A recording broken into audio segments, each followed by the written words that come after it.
Welcome everyone to Sakkapil episode number 4. And after having covered Arsenal, Manchester United, and Chelsea in our previous episodes, we're going to extensively cover Liverpool today. And as always, I have Vikram Venkateshwaran with me, and we have a very special guest, Prashant, who's a Liverpool supporter. And we've invited specially Prashant to have a Liverpool perspective on our talks. So. Welcome, Prashant. Thank you, and looking forward to the discussion. Thank you so much. So, the first thing we're going to start off with today is, Liverpool, and the first thing we're going to start off today is, on Liverpool's new season and the signings which they have made. They've done kind of signings in all departments. They have some. I think they have a defender whom they've signed up. They have a few forwards and a midfielder that they've signed up in Iago Aspas, Luis Alberto, and all these guys. And there's obviously Luis Suarez, who's always a good point to start discussions on. Prashant, what's your take on the signings so far which Brendan Rodgers has made? Yeah, Prashant. So. Rodgers has signed up 4 people so far. The most interesting one so far has been the transfer of Simon Mignolet in the goalkeeping position. Because of the awkwardness that it generated when Reina left on loan for Napoli. Correct. But other than that, the rest of the season, it started off well in terms of rest of the transfer window started off well for Liverpool. It has kind of died down for now. At least the incomings have died down. The outgoings are getting more vociferous, but I don't see Suarez actually going to Arsenal. But you see him going to Real Madrid then?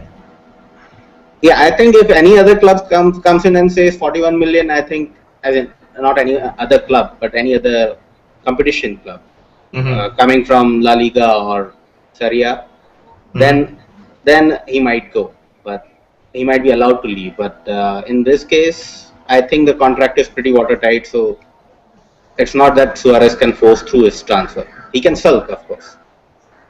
Right. So Vikram, on this whole Luis Suarez issue, I mean, again, I think Prashant rightly summarized. I think the feeling we are getting is that he will certainly be allowed to go as long as it is any club outside of Premier League, because obviously they don't want to mess up their chances in the Premier League by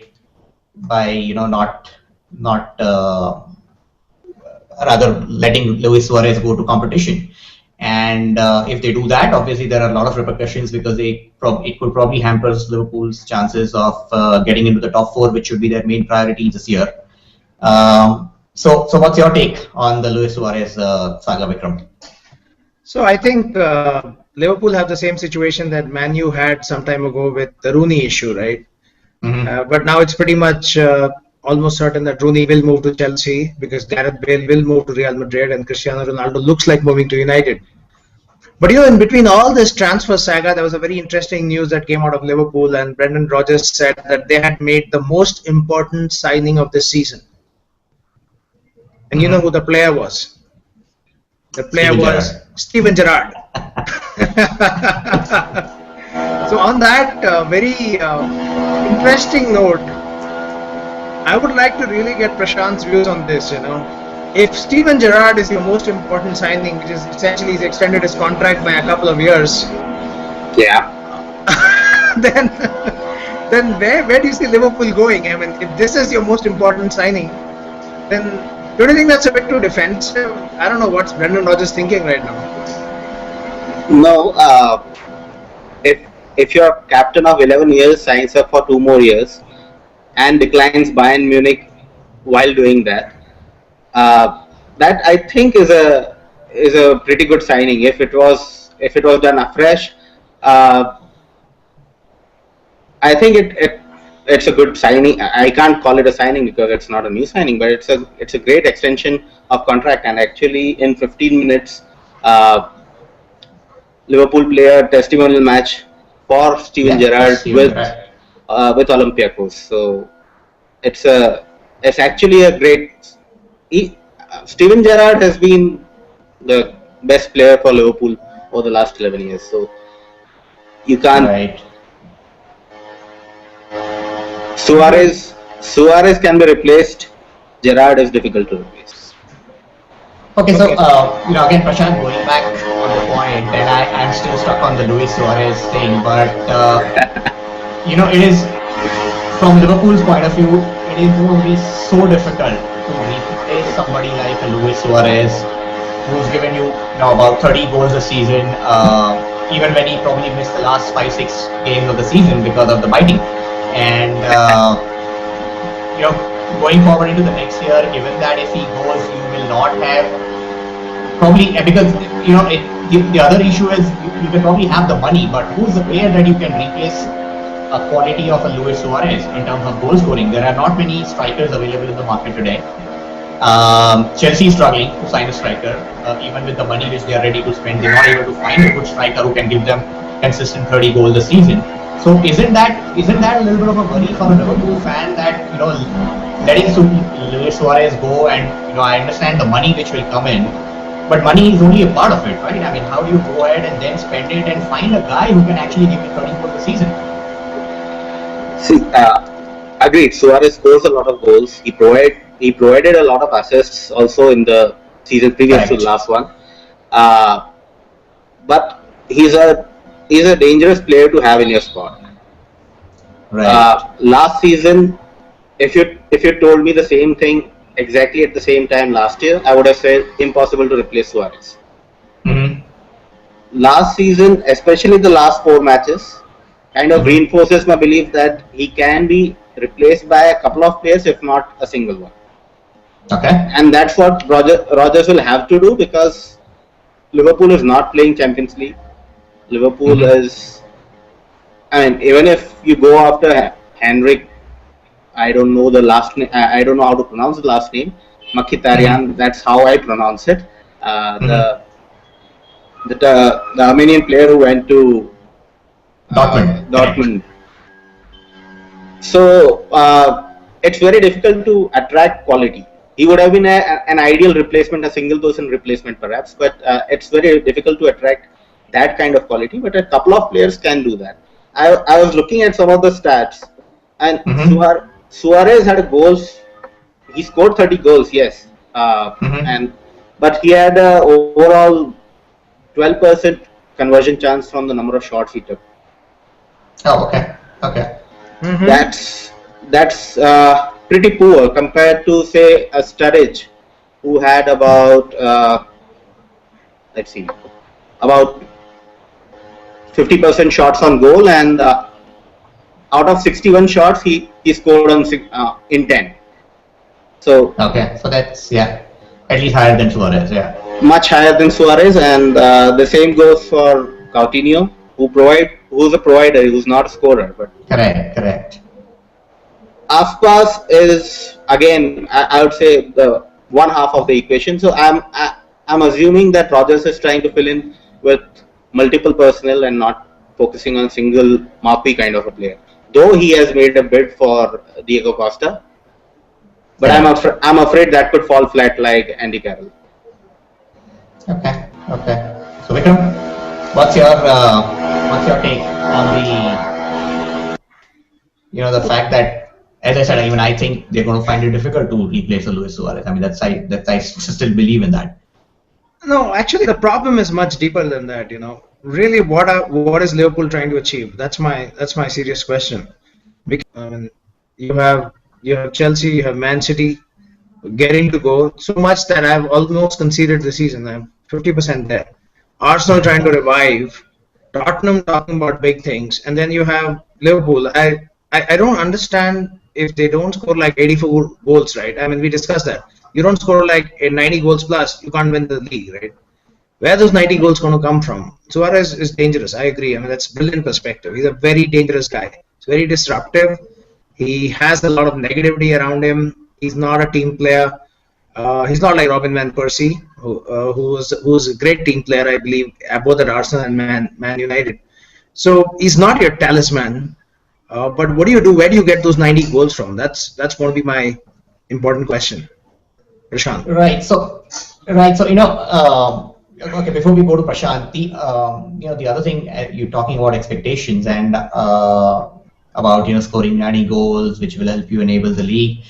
I mean, again, I know as great a club as they are, I mean, realistically, I really don't think any Liverpool fan thinks that they can win the league. I mean, this season, right? I mean, probably their priority right now is probably to break into top 4, which to me looks like a more realistic target than actually, hoping to win the league, because obviously I think Liverpool is a building process. I mean, it's gonna take a little while. At least I believe Brendan Rodgers is on the right path. I was impressed by whatever he did last season. So there are 2 questions, I would like to ask Prashant. One is, what are the realistic expectations from this season? I mean, what will you be happy with if you achieve? And the other is this whole point of, Chelsea, probably Man City, Spurs if they get money from Bale, everybody trying to, go out and spend and improve their squads. What's your take on this whole, the Fenway Sports Group, and whether they are actually, even making enough money available for someone like Brendan Rodgers to go out and make a serious push for Champions League? And just to add, let's not forget the 50-odd million that Man United is ready to splash on Ronaldo coming back. So there's a lot of serious money on the table right now. Correct. So Prashant, we'll go one question at a time. So first we'll start off with your take on the money which is being made available to Brendan Rodgers. Okay, so first of all Liverpool fans are very they're not as practical as you think they are. So we always think we're going to win the league. At least start the season with that.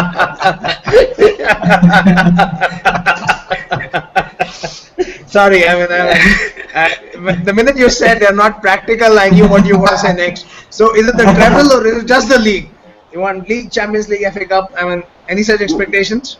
You're not playing Champions League, so Europa League and maybe the FA Cup. Europa, we are not playing in Europe this year, so thankfully that's out.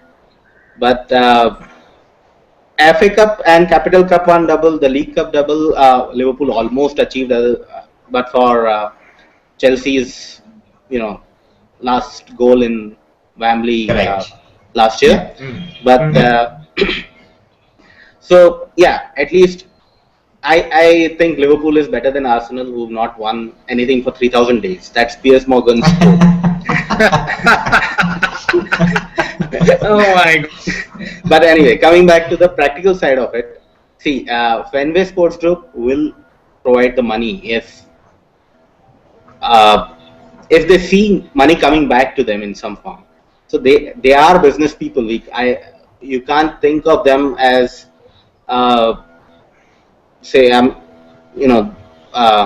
the guy who supports Wigan, for example. He's an ex-championship player, Premiership player, and that's how he's funded the club. But these are business people who want profits back, and so they are going to pump in only as much money as they think that they can reap back in a few years.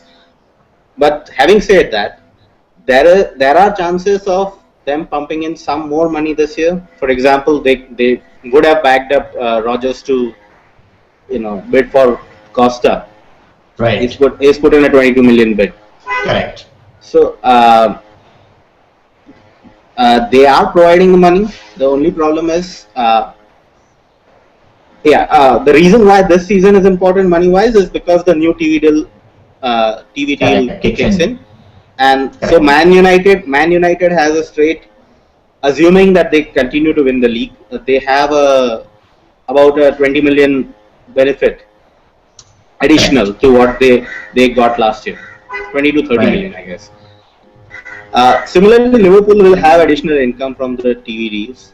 They'll have additional income from some crazy sponsorships that are coming in, like EA Sports signed up Liverpool. Liverpool is the only Premier League club as with EA Sports as a gaming partner. And so money is coming in, but it's not going to be, say, 40 million spent, 40 million incoming on Suarez. That might be spent, but you can't expect that they'll add on 40 more million and bring in Ronaldo or someone. Okay, and I get that, and so again, so what? Forget Liverpool fans in general, but what will you be happy with in this season?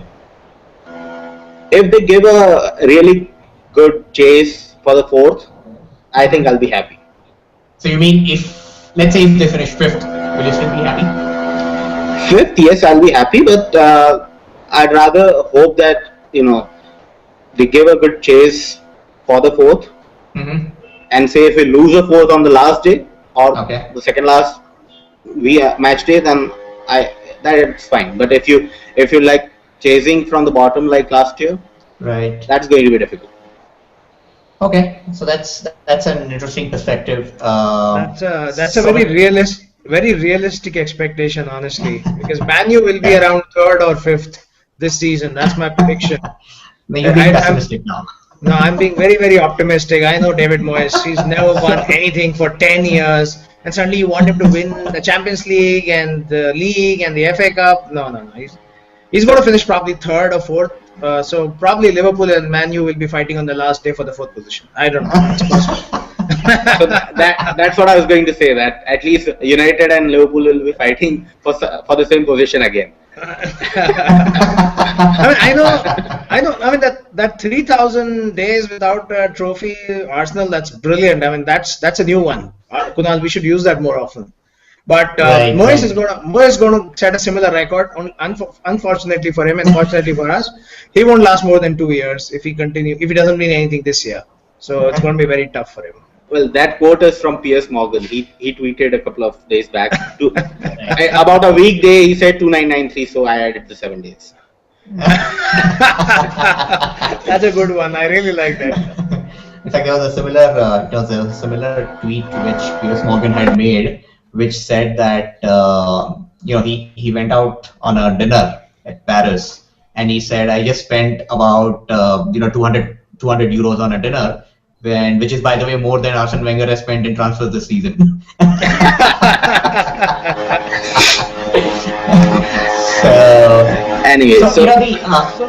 Prashant, a question for you. Yeah. A question for you, Prashant. Does Brendan Rodgers inspires confidence in you as a fan? Because Alex was very inspirational. Moyes is not. What do you feel about the manager as such? Well, I've seen Liverpool under Benitez, who was pretty inspirational, but then came Roy Hodgson, yeah. So he was that inspirational that I forgot his name. There can't be any more inspirational figure than King Kenny, but he didn't, it seems, have a great scouting network at his disposal, or he had his priorities wrong. Buying English, all those priorities were wrongly placed. Yeah. In those senses, making the right decision, Brendan Rodgers is doing the right thing. So, if you say, who would I trust to get me the fourth? I would trust Rodgers out of the last four managers.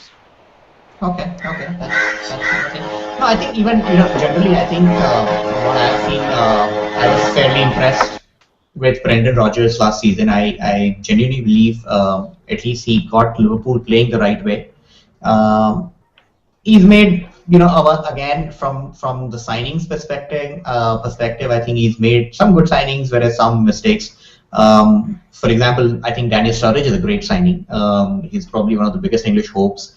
And at least last season, the way he played for Liverpool, and he comes from Chelsea, so I know how frustrating he can be as a player.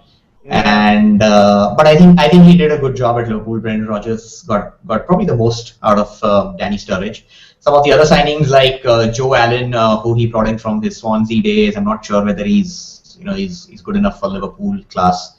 But I've heard again good things about Iago Aspas in La Liga. So along with probably Aspas, Coutinho, and again hopefully one more signing. So if Rodgers is playing a 4-2-3-1, I'm assuming Sturridge will lead the line, and then you lead three guys behind him. So I think along with Aspas and Aspas and Coutinho. Currently, the third guy I'm assuming is Stuart Downing, who I'm sorry but doesn't inspire much confidence.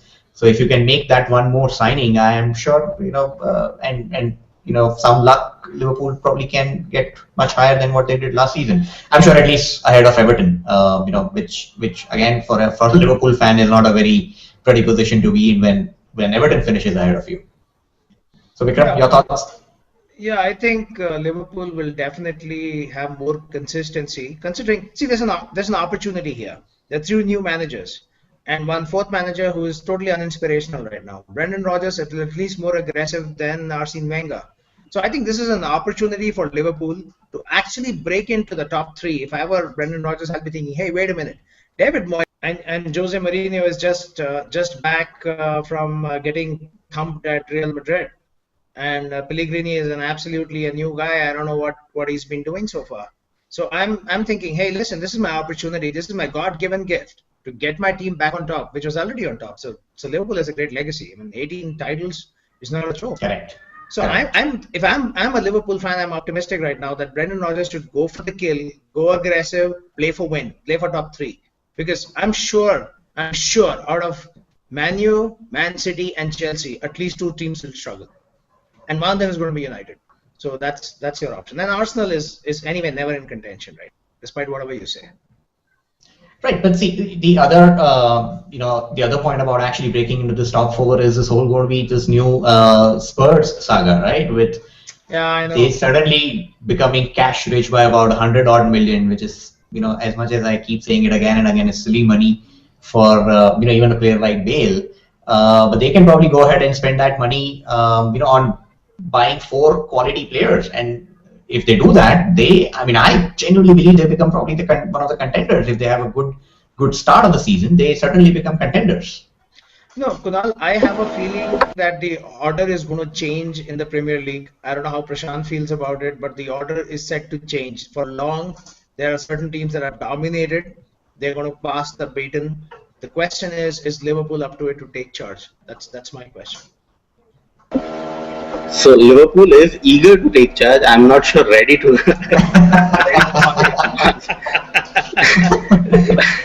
But so here's the deal about Tottenham. First of all, I'm sure 100 million if it comes into Levy's hands. I think he's going to let go of about 10 million out of this. So I don't see Tottenham as that big a challenge, especially if Bale is gone. Okay. Okay, that's interesting. That's a very interesting perspective. But if they do splurge, it's going to be difficult. Correct. And regarding United, being a Liverpool fan, I should be happy about Vikram's perspective, but I think he's slightly overly pessimistic. I think United has the quality and the stiffness of the backbone to stick it out to at least a title race, if not win the title actually. But Chelsea, unless they do something about Torres, and thanks for the 50 million. By the way, out of those 50, the 35, who went to whom? Yes. But if they don't do anything about him, I actually think that Dembaba is a very good striker for Chelsea. So they just need actually one more striking option. But City, well, Pellegrini has a good pedigree in Spain at least, but we're not sure how he'll perform in Premier League. I think before Malaga, at some point in time he was a Real Madrid manager. Yes, right? Correct. So he's got some good pedigree. He's won leagues with Real Madrid, and with Malaga also he did a fairly good job when they were almost going bankrupt. So it's a stiff competition out there. I'm just hoping that Liverpool climb into the top 4. Once they do, I think it will be an optimum time for them to put some money in the market, because then the signings will come in more willingly and at slightly lesser cost. Okay, all right. So then, before we wrap up, what we're going to do is quick prediction time, and two things. So, Prashant, answer two things. One, you would have to tell me your dream signing, which you still think Liverpool can pull off, and where do you think Liverpool will finish at the end of the year? Well, my dream signing was Henrik Mkhitaryan, as I said, but okay, but he's gone. So pick another one. He's gone. Robert Lewandowski. Okay, not coming, but I get your point. Yeah, it's a dream signing. It need not be real. Correct. And I see Liverpool at around 4th or 5th. 4th or 5th? Yes. No, I want a definitive answer.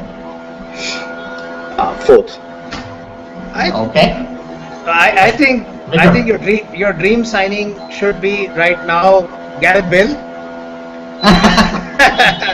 And I think realistically Liverpool has a chance to finish in the top 3.